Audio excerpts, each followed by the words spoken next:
নমস্কার সবাইকে। সবাই কেমন আছো? আশা করি সবাই ভালো আছো। আর আমরাও খুব ভালো আছি। আজ চলে এসেছি নতুন একটি ভিডিও নিয়ে। আজ কিন্তু বানাতে চলেছি ইলিশ মাছের পাতুরি।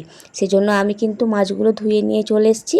আর এরপর অল্প পরিমাণ লবণ আর একটু হলুদ আর একটু সর্ষের তেল দিয়ে এগুলো ভালো করে মাখিয়ে রেখে দেবো আধা ঘন্টার জন্য। আর এরপর চলো তখনকে আমি মশলাটা করে নিই। আর আজকে কিন্তু আমি সব মশলাই কিন্তু শিলে বাটবো।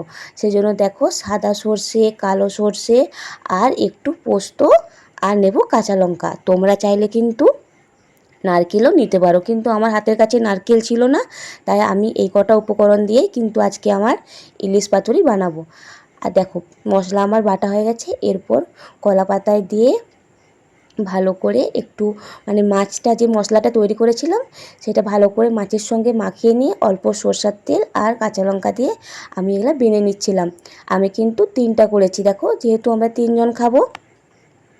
আর এটা বাঁধার সময় আমার এত পরিমাণ সমস্যা হচ্ছিল না, তাই কিন্তু পুরো ভিডিওটা আমি করিনি। এরপর দেখো আমি কড়াই হালকা করে তেল দিয়ে দিয়েছি। আর এটা কিন্তু আমি অল্প আছে আস্তে আস্তে করে ভেজে নেব।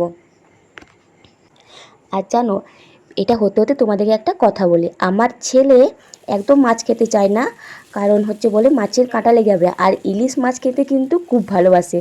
তাহলে বুঝতে পারছো ইলিশ মাছের ডিমান্ডটা কতটা। দেখো গল্প করতে করতে কিন্তু আমার পাতুরিগুলো কিন্তু প্রায় শেষের মুখে। আর এরপর দেখো আমি কিন্তু খেতে দিয়ে দিচ্ছি গরম গরম ভাত আর শসা, কাঁচা লঙ্কা, পেঁয়াজ, সঙ্গে হচ্ছে পাতুরি। এরপর হচ্ছে পাতুরিটা খোলার পালা। আর সত্যি কথা বলতে পাতুরিটা কিন্তু খুব সুন্দর হয়েছিল খেতে।